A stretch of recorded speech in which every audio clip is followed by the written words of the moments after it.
Maraming salamat kasi nagustuhan pala ninyo yung ating short video. Yung unang ginawa nating video tungkol sa paano umasenso. 5,000 lang yung nanood. Yan po.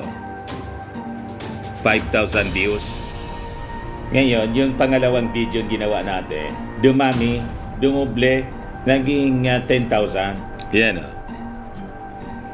10,000 views. Ngayon, yung kahapon po, dumubli uli.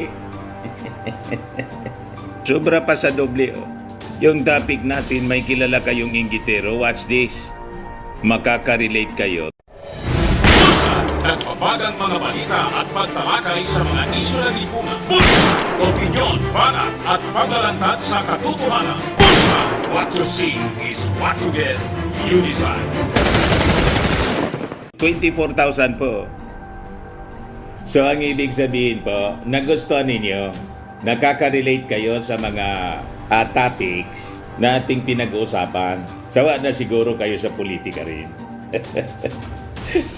O, diba? Para maiba naman dito sa ating short videos at dumami yung engagement natin. At maraming salamat po sa inyong mga reactions and sharing ng inyong mga experiences. So, matututo tayo sa pamamagitan po ng pag-share ng kanya-kanya nating mga experiences about family, about relationship, about business, kung ano-ano pa. At kung may mga problema, through sharing, sabi nga natin mga kababayan, makakatulong po yon para mapagaan yung ating pakiramdam. Yun lang po, panalo na tayo pag ganon. So with that, magbabasa tayo ngayon ng inyong mga sharing at mga problema ninyo na ipinaabot sa pamamagitan ng ating short video. So sabi dito ni Greg Merit Trading, "Good day po Sir Dan. Si Greg po, ako, isang retired police. Matagal na akong nakikinig sa iyo since 2017. Nagretiro po ako 2019, pero 2 years before I retired, nag-business na ako. Nagsusupply po ako ng fire protection products. 7 ang anak ko sir, lahat nakatapos po. Ang youngest ko nag-aaral ngayon sa College of Law. Dati akong naghirap dahil ako lang ang nagtatrabaho. Misis ko po sa bahay lang. Puno nga po sa loan noong nasa serbisyo pa para lang makatapos mga anak ko po. Sa awa po ng Diyos, nakatapos yung pito kong mga anak at umangat din konti yung buhay namin dahil sa konting business at pension ko po." Hindi ka lang po, Mr. Greg, ang ganon, siguradong maraming nakaka-relate. Kasama ako doon, hindi siguro ninyo na itatanong. Dati, ganon din po kami, lubog sa utang. Kasi sabi ko po, di ba naikwento ko sa inyo, hindi man namin po na pagandaan yung pag-asawa. Basta tumibok yung puso, wala ka nang magagawa, kundi sundin ito. O, di ba? Kaya nga yung aking advice sa aking mga anak, huwag na ninyong sundan. Huwag nang ninyong subukan, masisira ang buhay ninyo. Di ba? Yung aming experience, huwag mag-asawa ng maaga. Kaya yung mga anak ko po, until today, mga binatat dalaga pa, lahat na sila tapos kasi lagi kong pinapaalalahanan na huwag nilang gayahin yung pinagdaanan namin para hindi na sila maghirap. Nung lumalaki na yung aking mga anak, lubog din kami sa utang. Ito ang bahay po. 3 times na maririmata. Loan ito po sa pag-ibig tulad ng mga ordinary workers po in private companies. Di ba may pag-ibig membership tayo. Nag-avail din po ako. Pag-ibig loan po ito. At tambak kami po ng loans. May utang kami sa bangko. Added dan sa pag-ibig, sa mga kapitbahay. May mga mabubuti naman na kapitbahay na nagpautang sa amin. Kaya nga, tinatanaw namin na lifetime na utang na loob. O diba? Dapat ganon. Pero nabayaran na namin po lahat. May isang case nga dati, mga kababayan na 500 pesos, hindi ako pinautang. You see? Pero, alam po ninyo, yun ang tumino sa aming isipan ni Mrs. Yun ang nag-trigger sa amin na talagang naging determinado kami na magporsigi at makaahon sa buhay. Nagtinda-tinda kami, sinubukan namin po. Nag-seminar kami about financial management and we engage in business. Kung ano-ano na pong negosyo pinasok namin, trial and error.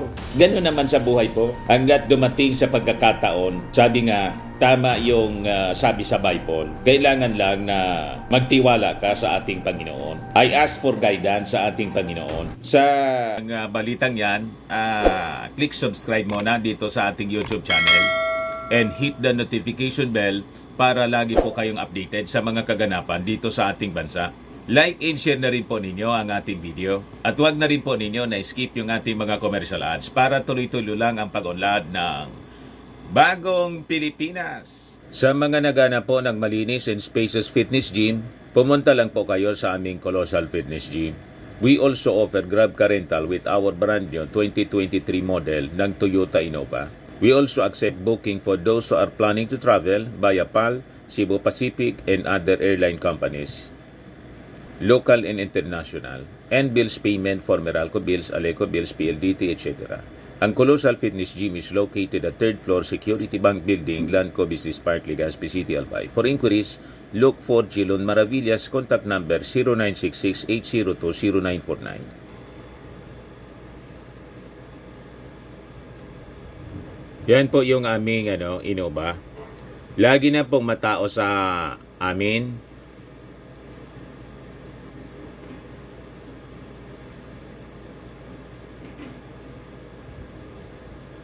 Yan po mga bagong clients namin. Napakaganda at colorful at napakalinis ng aming gym po. Pati mga foreigners po pumupunta sa amin, mga British tourist po sila dito sa Legazpi. Na-set up na rin po yung aming mga brand new gym equipment.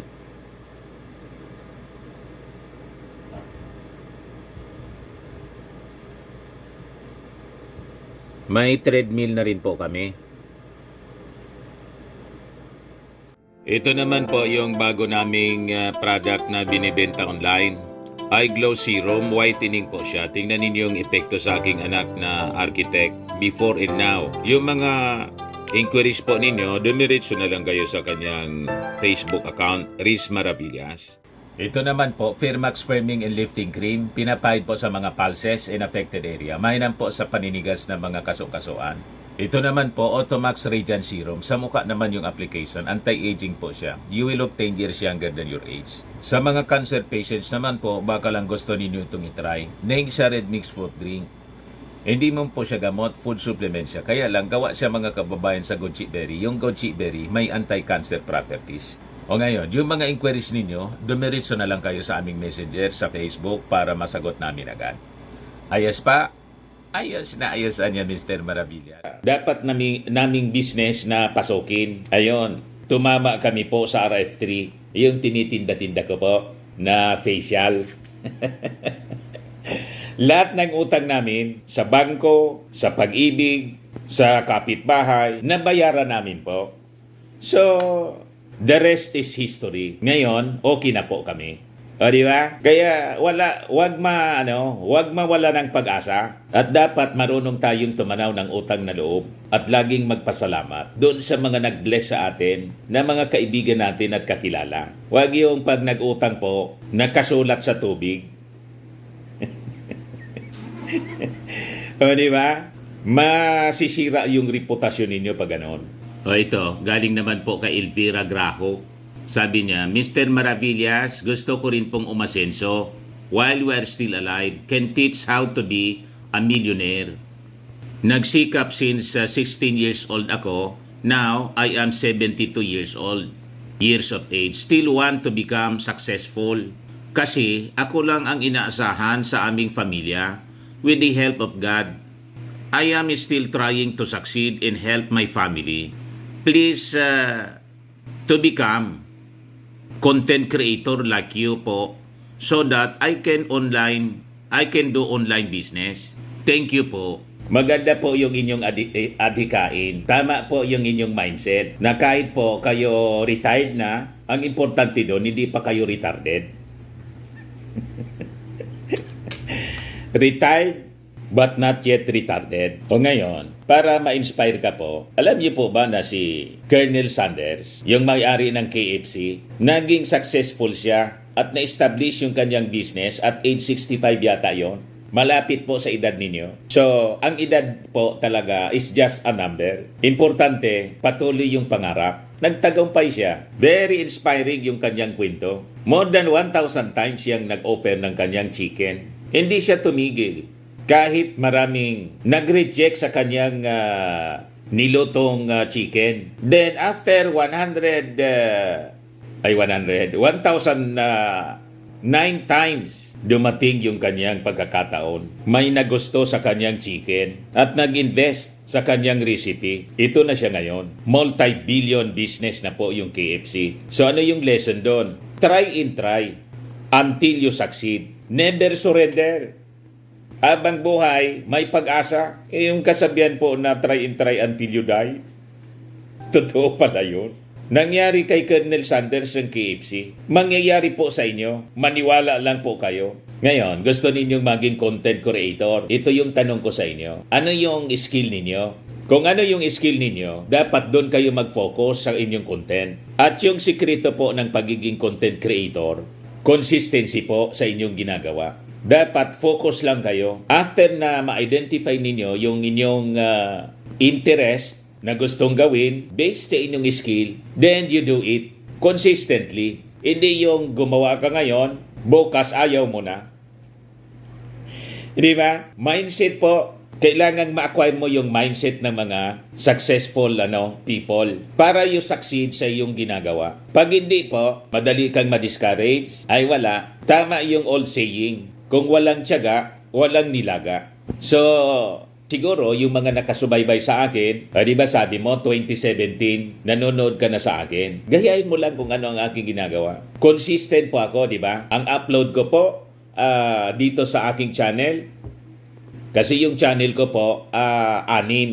Pero 2 channel po yung aking ina-uploadan ng mga bago. The rest po, mga replay. Bakit marami po akong channel? Para pag may nangyari sa isa ko pong channel, may backup channel po ako. Kasi yung una kong channel, ang nangyari po, yung Dante Talks, napakarami na yun na followers, natanggal, na-delete po. So ngayon, pinalitan ko ng marami para pag may natanggal na channel po, may pampalit ako immediately. O di ba? Backup. Lahat ng mga content creators, because of experience na ganon na rin po ang ginagawa. Multiple channels. Pero hindi ko ina-advise sa iyo ngayon kasi nagsisimula ka pa lang. Mag-create ka muna ng isang channel sa YouTube kung gusto mo maging content creator. Kung hindi ka marunong, tulad ko, hindi man ako marunong, nagpaturo po ako. Yung anak ko yung gumawa ng channel. Then ako po, nagpo-produce ng content. So do it regularly.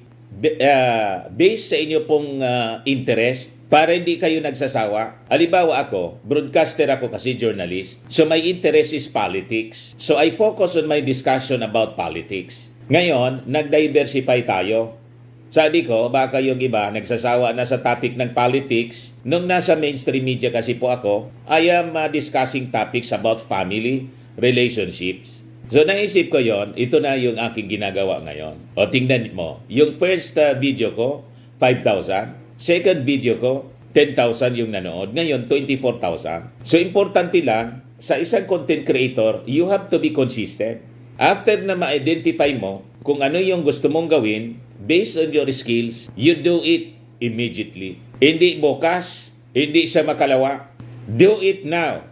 Ganun po ang sikreto ng success sa kahit na anong ginagawa. Kasi kung hindi mo agad gagawin po, darating yung oras na mawawala yung init, yung excitement mo po para gawin. So tama, may inspirasyon po kayo na eh. So, doon ninyo po isandal sa inyong inspirasyon. And dapat everyday, excited kayong gawin. Yan po ang sikreto sa pagiging content creator. At dapat hindi ka na-discourage sa kung ano yung sinasabi ng kung sino-sinong tao. Kasi, sa totoo lang, pag madali ka pong ma-discourage, hindi ka po magtatagumpay. Ang unang magpapadiscourage niyan sa iyo, yung mga kakilala mo. Pipintasan yung iyong ginawang content. Sasabihin, pangit man na niya. Pangit man niya, bro. Nakakaayaan niya yung ginagawa mo. Ganun ang ginawa ng mga kakilala ko po. Pinintasan. Hanggang ngayon, pinipintasan ako. Yung mga bashers ko, kung ano-anong pinagsasabi sa akin. Kesyo malaki daw yung aking bunganga. Ang aking ngipin daw po. Tingnan ninyo mga Tapos popost sila ng picture ko. Tapos itinatabi sa gorilla. Kung ako po man-discourage na tao, hindi, ayaw ko na. Kung ayaw kong mapintasan, kung kayo po onion skin, may na yung wala kayong lakas ng loob na i-overcome yung ganyang mga pamimintas, hindi talaga kayo magtatagumpay sa inyong ginagawa. Tama yung kasabihan po, no guts, no glory. Huwag ninyong pansinin. Sabi doon sa kinanta ko kahapon, no si balasi. Sino ba sila? Gawin mo lang kung ano yung gusto mong gawin na sa tingin mo makakatulong sa iba. Huwag mong pansinin yung mga negativities, mga negative reactions. Most of them naiinggit sa inyo pong ginagawa. Ayaw nila na magtagumpay kasi pag nagtagumpay kayo, baka malampasan mo sila na mga kakilala mo. Ganon ang tao po di ba yung topic natin tungkol sa pag-inggit? Hindi po maalis yon. Kaya huwag mong pansinin. Just do it. Yan ang aking advice. Marami akong mga kakilala, katrabaho. Walang mindset na maayos kasi. Importanteng ayusin mo muna yung mindset mo. Gusto mong magtagumpay sa kung anong gusto mong gawin, ayusin mo muna yung mindset mo. Without a mindset of a successful person, you'll not succeed. May success principles po kasi na dapat sinusunod. Yun ang aking pinag-aralan po. Natutunan ko yun kay si John Kalob. Success principles. Ipakita ko po yung video. Kaya ako tinatanaw ko yun na utang na loob kay John Kalob. At nang gumawa ako ng content po, ang kopya-kopya lang po, wag kayong mahiyang gumaya, gaya-gaya lang. Di ba? Hindi man ako yung original na naggumawa ng content. Ang dami nang nauna sa akin, di ba? Napanood ko po napanood ko si Chinkitan. Yung success coach, si Chinkitan. Sabi ko, kaya ko itong gawin na ginagawa ni Chinkitan. Sa kanya, kung paano maging successful sa negosyo. Kasi yun ang training niya. Success coach siya po mahilig siya sa negosyo. Sabi ko, hindi man ako pwedeng ganon ang gagawin ko kasi hindi man ako success coach. Wala tayong credentials na ganon.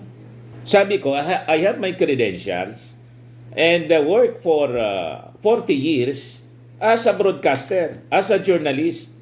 So, walang makakapag-question sa akin bilang isang journalist kasi second year college pa lang po ako, reporter na ako. So, yun ang ginawa ko. Pinaliwanag ko, diniscuss ko kung ano yung aking credentials. Ayun. Ito na siya ngayon. So, nag-focus ako based sa aking skills, sa aking training. Ayun na. Mula sa 20 viewers, naging 50 viewers, naging 100, tumaas ng tumaas po. Yung peak ko po doon sa Dante Talks ko po, ang average ko po doon 100 to 150,000. Ang peak ko sa Dante Talks channel, nagmi-million po yon. Kaya lang natanggal. Pero hindi tayo nasiraan ng loob. Gumawa tayo ng bago. Ito na siya ngayon. Ganon dapat ang mindset ng isang successful people. So panoorin niyo po si Chinkitan, tapos si John Kalob. Ito yung nagturo sa akin, John Kalob.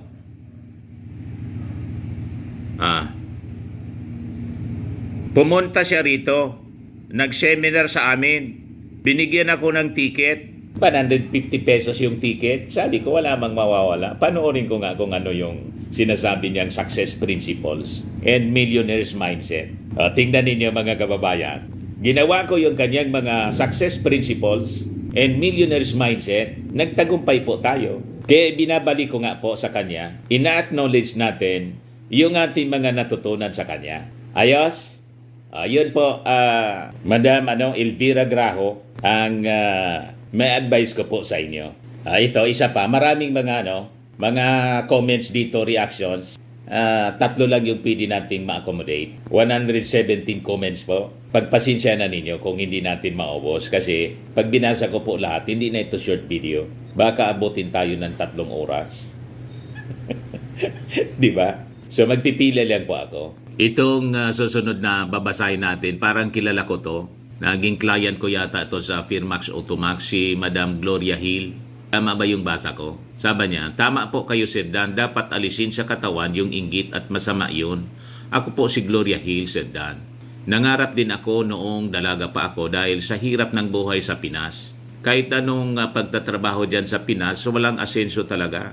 Kaya nangarap akong sana makapag-asawa ako ng ibang lahi kasi pag dyan lang sa Pinas, wag na lang baka ang mapangasawa mo ay ikaw ang asahan, di kawawa din ako. At sa paghihintay ko ng 35 years na ako, at sa wakas nakamit ko din ang pangarap ko at may nagpakilala sa akin na hipag ko, may gustong Pinay, mapangasawa. Ako ang binigay, nagustuhan ako. Di na ako nagdalawang isip Sir Dan, kahit may sakit nanay ko at inimbitan akong pumunta dito sa Germany. At masakit na iniwan ang nanay ko, sa palaran na lang Sir Dan. Pero ngayon naman, Sir Dan, problema namin at nagtulong kaming mag-asawa sa pamilya ko at pinag-aral ng mga pamangking ko. At ngayon, di na kami kilala, Sir Dan. Nahiya tuloy ako sa asawa ko. Anong masasabi mo? Anong masasabi ninyo, Sir Dan? Likas kasi sa atin na mga Filipino. Kasi close family ties tayo, di ba? Yan ang kultura ng mga Filipino. Tumulong sa ating kapamilya, pamangkin, mga anak natin. That is, normal sa atin. Sa ating kultura. Maganda naman ang ganon. Kaya lang, that's a good lesson na dapat nating matutunan. Mabutit sinare po ninyo yung inyong experience. Talagang nangyari yung ganon. Matapos kang tumulong sa iyong kamag-anak, nang naging successful na sila, hindi na kayo kilala. I-charge sa bad experience na lang po ninyo. Gawin ninyo, panalangin sila na sana naman hulugan sila ng mabuting pag-iisip ng ating Panginoon na matutong tumanaw ng utang na loob. But nevertheless, huwag na kayong umasa. Ituloy lang ninyo ang inyong buhay. At ngayon, itutok ninyo yung inyong remaining years na productive pa kayo sa pagtatrabaho para naman pasiguruhin yung inyong retirement. Mag-ipon po kayo para sa inyong retirement at huwag iasa sa kung kahit kanino, kahit sa mga anak. Ako after my retirement, yun na yung aming pinaghandaan ni Mrs. Kasi yung mga anak natin, paglaki niyan, nag-asawa na, buti sa amin, lahat pa binata at dalaga. Pero siyempre, may sariling buhay din silang i-establish. Huwag nating iasa sa kanila yung ating retirement. Dapat tayo mismo, pinaghandaan natin. May pundo tayo, may retirement fund. Pag hindi, talagang sakit ng kalooban ang inyong dadanasin. Ganon talaga ang buhay. Sa mga anak, obligasyon natin na patapusin sila, maging estable. At may kasabihan po sa Bible, may verse, what you sow you reap. Pag nagtanim ka ng mabuti sa iyong mga anak, minahal mo sila ng maayos, pinalaki mo ng maayos, susuklian ka din ng mga anak mo ng maayos. Hindi ka nila pababayaan. Pero just the same, huwag masyadong umasa na yung mga anak mo ay aasikasuhin ka all the time. Kasi nga, may sarili na rin silang pamilya. Importante, may pasiguro ka para sa iyong sarili. Kayong mag-asawa mismo. Maraming ganyan po. Di ba, nababasa natin sa social media. Tinatapos yung mga anak, naging matagumpay. Pagkatapos, nakalimutan yung magulang. Tumanda ang nag-iisa. May iba nga akong nakita po sa Facebook po, namamalimos yung kanilang magulang. Yun ang talagang nakakalungkot po. Winalang hiya pa ng kanilang mga anak. Nakalimutan yung kanilang responsibility, obligasyon. Dito pa naman po sa atin, tulad dyan sa Amerika, in other countries, may mga home for the aged po. Pero yung mga nasa home for the aged po, nakakalungkot din yung ganyang uri ng kultura. Maganda pa rin yung dito sa atin. Ngayong ating mga magulang, ng ating mga lolo't lula, mga matatanda, hanggang sa sila ay mamatay, nasa poder ng kanilang mga anak. Magandang kultura yung nandito sa atin. Kaya lang, may mga cases po na ganon. Maybe dahil po sa hirap ng buhay, napabayaan yung magulang. Ang masaklap, kung yung anak napatapos, may mga cases na ganon, naging matagumpay na, pero yung magulang, nakalimutan nila. So ano yung dapat na gawin natin? Pasiguro tayo po. Pasiguro ng ating retirement. Tama pa? O yan lang muna kasi yung ating video po hindi na short. Maraming salamat sa mga reactions po ninyo. 117 reactions po, comments. Yan po. Ang dami-dami. Di ba? Kaya lang hindi ko man po siya mababasa lahat. Kaya nagpili lang po ako ng yung mga importanteng concerns ninyo na mabasa natin para may engagement tayo po sa inyo. Kung nagustuhan po ninyo yung ating episode ngayon, like and share po ninyo and subscribe dito sa ating YouTube channel, Bullseye News on the Go. Maraming salamat po. God bless.